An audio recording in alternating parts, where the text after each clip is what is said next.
Those guys are having fun. Yeah. Yeah, that's the first time we saw that too, Craig. Wow, that was good fun. That reminded me of trying out pizza on your show. Yeah, and, Yeah. We thought you would you be didn't do really great good at at it. it. I had 0. Oh, so what happens now? What happens now? I guess. Well, I did want to say one thing. I'm sorry for tossing it to you and pulling it back. Wow. What have we learned here? I think we've learned that with enough blind persistence, ignoring everyone's input, you can somehow make a successful internet show. So have at it, guys. If we can do it, so can you. That's the story today. Be empowered, mythical beasts. All right, so we're going to was open my it pep up talk. to a little Q&A. That's question and answer, for those of you who are wondering. And how's that going to work? We have some people with microphones on each side, right? Yeah. Well, Craig, Hey, let me do it. Let me do it. Okay. Craig, please explain it. Oh, okay. I guess we'll just have people raise their hands, and I will call on somebody, and someone with a microphone will come to them, and they will answer the question. Thanks for explaining that. Yeah. And so, are you guys ready? Do you want them to ask about anything in particular topic, or just anything? Nothing. Just Nothing? don't ask any stupid questions. No stupid questions. Yeah. There is such a thing as a stupid question, apparently. And how much time? I know we have to be out of here. Oh, we have 15 minutes, I believe. Oh, Yes. okay, we'll make them quick. Okay, yeah. We're So not going to go this long-winded with any So one answer. no two-part questions, just one-part questions. and we'll try Okay, to move through them quickly. one part question from up here. If there wasn't an online, would you guys have had another medium to do your stuff? I don't think so. Is the short answer. I think that we have, coming from where we come from in North Carolina, we knew no one who would call themselves an entertainer except this guy that used to come to our middle school dances, and he was the DJ. You remember that guy? And he would bring everything in the back of a trailer. I think his name was Terry. Terry, I'm here for the kids. What y'all want to hear? Y'all want to hear that electric slide? Y'all want me to teach you the electric slide? So I think that we'd have a mean future in middle school dance DJing. Right. Yeah, so in other words, we did not know, we always thought the idea of being in entertainment, in comedy, was cool, but it didn't cross our minds that there was any way to make that happen traditionally, because it's well, don't you have to move somewhere, and don't you have to you have to get in front of somebody and do something? We just always turned normal situations in life into entertaining situations, and then the internet provided a way to actually reach an audience. Who's next? Hello. Okay, yeah. Call on him? Can you enlighten us on the Lionel Richie references? Yeah, we're obsessed with Lionel Richie. If you look in the back of the Good Mythical Morning zone there's a couple of his debut solo on vinyl. Lionel Richie is a big part of my life because he's my biological father. Yeah, that's really... My mom was always into listening to Lionel Richie, so I always thought he was really cool. And when you can lay down like this on your album, you know, put your hands together, we call that the Lionel pose. And we actually, it kind of became a thing that we did in our college dorm room, where we called it Project Lionel, and we would have anyone who came near our dorm room, we would invite them in and ask them to do the pose underneath the album that was on the wall in our dorm room. We take their picture and then we put it on the wall as a record of everyone who came in our dorm room. And we took collections in a old coffee can to develop the film, because this was before digital prints. There were no digital cameras at this time when we were in college. And so we still have a bunch of those, just a bunch of people who we have no idea who they are, who came in our room and got their picture taken. As well as my mom. Yep, your mom stopped by? Yeah, she did. She came by. And we'll take the next question in a second, but the How to Sneak on the Grammy red carpet video we made, if you want to YouTube that, Lionel Richie and that pose was an integral part of us sneaking on the Grammy red carpet. That's how we got our first TV hosting gig was because of that video. So it's funny how everything leads to something else. Next, who has a mic? Over here? Hello. I'm waving over here. It's so difficult to... Okay. There. I know a couple months ago on Good Mythical Morning, you were talking about kind of having a show like Good Mythical Morning with women, and I was wondering if you had an update on that, if that's going to happen. Good question. Wow. Okay, what can we say? What can we say? You can say, you can tell them everything. Everything? Yeah, well, the show is still in the works. We have selected our hosts, and we are currently developing the show.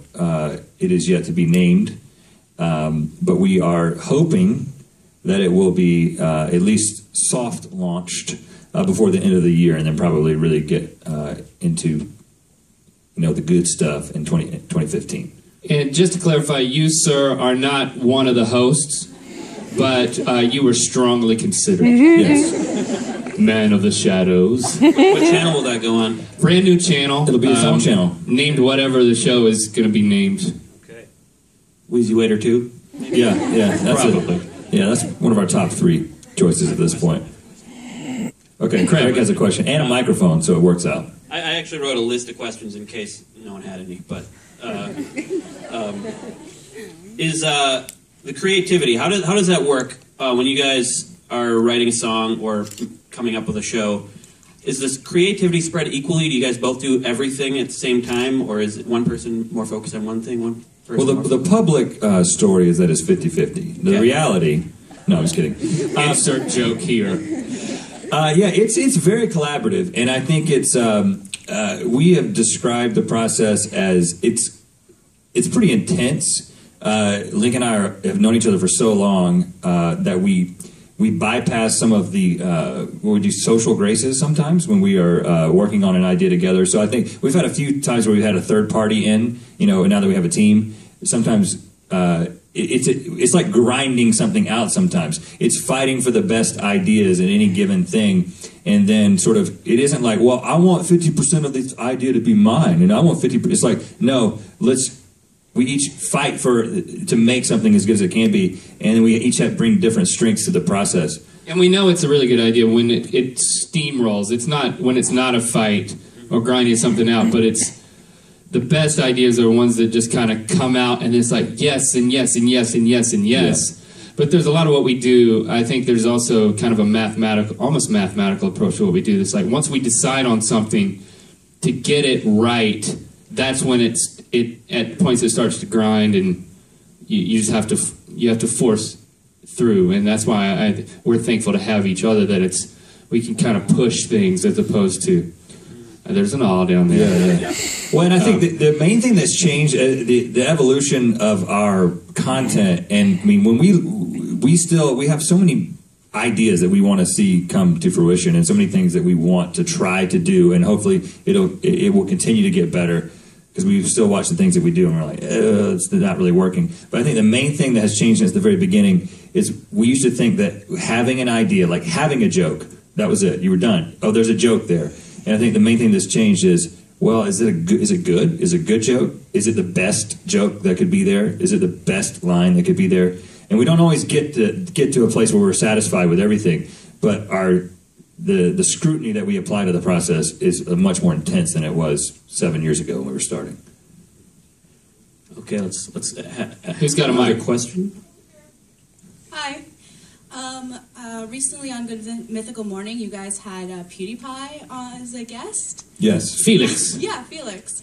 I was just curious to know, how did it feel to have the biggest YouTuber on your show, and you were able to dwarf him? He looked so small. We are a lot bigger than him physically.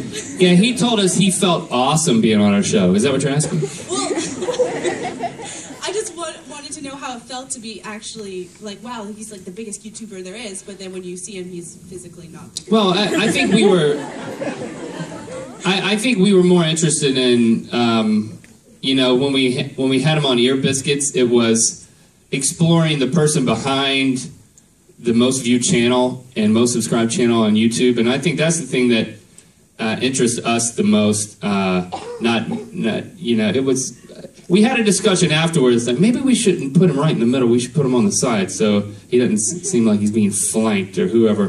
Whenever we bring somebody in, like, hello, Daniel Radcliffe, sit right here and look small. Right. You know, maybe it's a bit of a power play. It wasn't an intentional power play. But it was interesting talking to him and kind of getting the real guy out. Right. I know that wasn't your question. Somebody got a mic? Hi. How did the appearance of the show and yourselves evolve over time? You tell me. What did you? Yeah. What do you think happened? What do you think happened with our looks? You got a porn. You got a. Got what? No comment. You got a really weird mustache before. Yeah.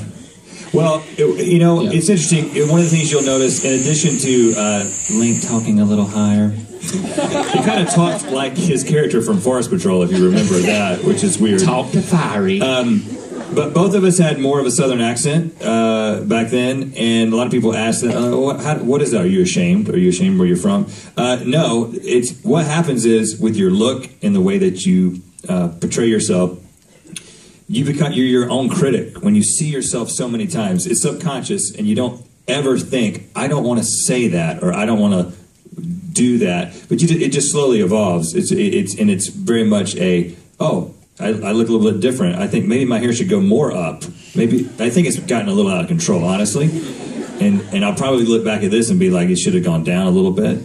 But that's just what happens. But I'd say that the main thing that happened with the show, from a production standpoint, you'll see all the cool graphic stuff that happened. And the cool thing about having a show that has as many people watching right now as we can afford to have some people help make it. And so we got to kind of be the audience of that show. Like that Frankenburger stuff, we'd never seen that until right now.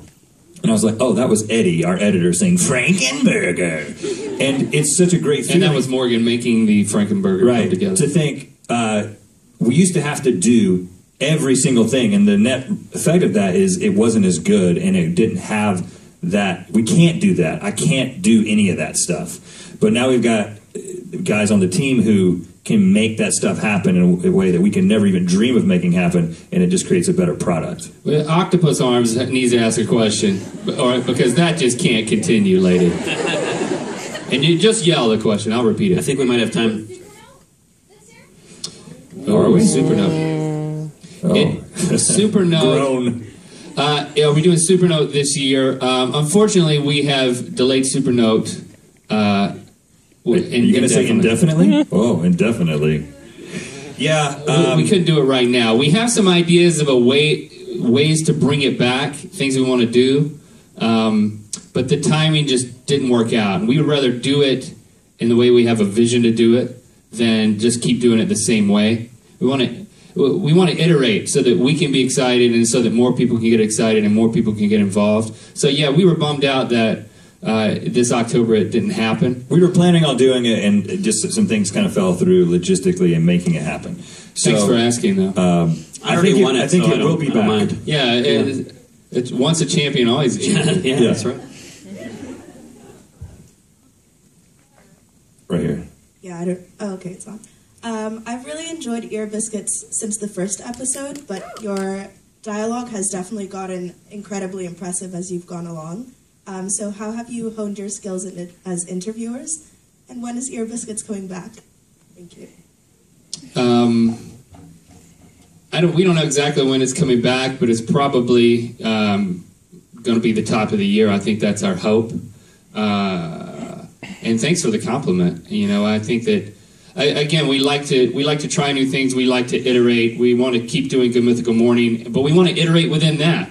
So even with Ear Biscuits, Ear Biscuits is that what I said? Yeah, Ear Biscuits is. That was more of a stutter than a new word.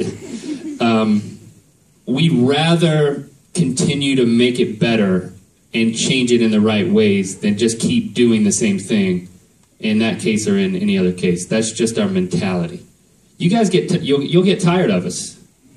Even if you don't think you never. Even if you don't think you will, you're human. And you'll move on. the We're constantly fighting to maintain your attention. I mean, that's the sad reality of entertainment. Well, and the question about interviewing, I think we started realizing, you know what? When we meet somebody at a party or whatever, and we tend to team up on them and start asking them questions. If we find out that they do something interesting, I think sometimes it's we come on a little strong. They're like, why are these guys so interested in the fact that I work in sewage? But we'll find something and we just ask a bunch of questions about it, and we just tried to turn that mentality on a YouTuber. Unfortunately, we only have 2 minutes left. 1 minute left. So, better make it a good quick question. And I like to reserve a 25-second ending speech. Oh, okay. Really quick question then. Really quick. Hi. What's your favorite thing to record for Good Mythical Morning? What's the most fun? I'm glad this is an easy answer. When you start with what's your favorite blank, that's always a hard question. We try not to ask those on Ear Biscuits. But I think mean what type of video? I'll be very specific. I think for me, it's the moments when one of us makes the other one laugh. I think that's what we're looking for, because I think that's what translates the most. We can't tell if you guys are laughing, but we can tell if each other is laughing. Right. Usually by kind of looking or listening. It's usually how you tell. That's my favorite thing, when we're actually having fun. Sometimes we have to fake it, when you do a daily show, you have to fake it, and don't look for that. But when we're, and that's rare, but that's my favorite thing. Agreed. Unfortunately, we're out of time, everybody. What about the speech? Well, 25 seconds. I reserved friggin' Okay, 25 seconds. Go ahead. Well, I think I'll give you half of this. I get 12 and a half. I just want to say, Mythical Beast, we look forward to meeting all of you that can come to the thingy after this thingy, but we just wanted to say thank you for being your mythical best, for being true fans who bought a ticket to hang out with us here, and we appreciate you guys, and you make the difference. And you, Mr. R down there, we're going to have to, I'm going to break you. We're going to you're going to reprimand you. I love you, man. Yeah, so, the first question was, could you do this without the internet? And no, and I think the reason is because the internet establishes a conversation, right? This is not traditional entertainment. That's the wonderful thing about it, is this is a community. That's why we you guys named yourselves Mythical Beasts, and we're just two mythical beasts. Is we wanted to facilitate that type of community that we've seen some people do so effectively on the internet, and and you guys are that community manifested in Toronto.